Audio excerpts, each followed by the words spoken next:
Bonjour à toutes et à tous et bienvenue sur ce nouvel et dernier épisode de Zoom Addendum sur 85 Rend.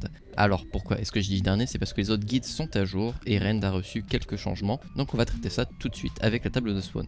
La voilà. Donc qu'est-ce qui a changé? Tout simplement le taux d'apparition du manoir qui est passé à 90% et le mineshaft a été divisé par 2 basiquement, où il n'est plus qu'à 8%. Le reste, vous le connaissez déjà, j'avais déjà fait ça sur Rend, mais vous pouvez quand même mettre en pause si vous voulez plus d'infos.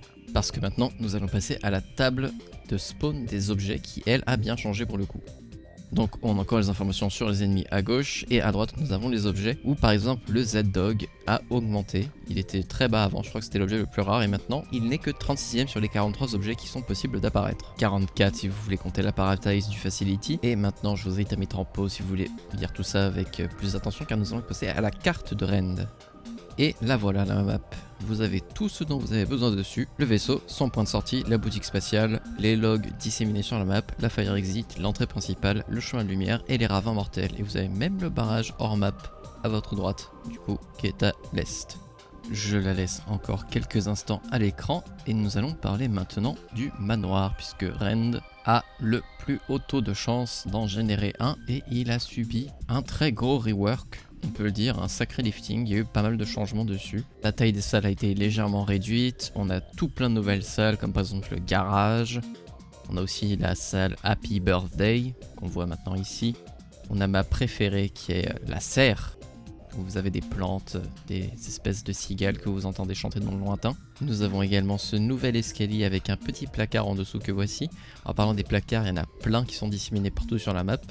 Et on a aussi la super salle de piscine liminale où c'est possible de se noyer dedans parce que au départ c'est pas très profond mais après ça devient profond. On a également la chambre à coucher avec son petit débarras placard où vous pouvez trouver des objets dedans. Généralement la porte est verrouillée. On a aussi cette salle un peu rectangulaire, carrée où il faut faire un tour. On peut avoir des objets dans les alcôves.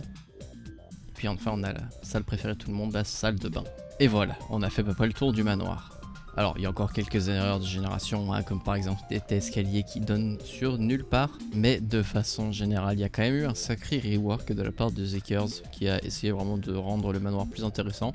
Je trouve ça un peu dommage de se focus uniquement sur le manoir parce que c'est pas forcément l'intérieur le plus commun, en tout cas sur les premières lunes, mais pourquoi pas, au moins ça lui donne encore plus d'intérêt qu'avant. Et on va finir sur ça. Donc voilà, c'est à peu près tout pour cet épisode Zoom Addendum, le dernier pour j'espère un petit moment parce que j'ai pas spécifiquement envie d'update mes guides toutes les semaines, mais bon c'est le risque avec les jeux en accès anticipé. Le prochain épisode de Zoom sera Artifice en juillet et entre temps il y aura Inunaki Tunnel de Steel's Art, encore un jeu d'horreur. Peut-être une Urbex encore, j'ai quelques vidéos qui traînent. Après Artifice, je ferai quelques lunes modées, il y aura aussi du 3D Archives. Et sur ce, eh bien, je vais vous dire à la prochaine. Allez, zou.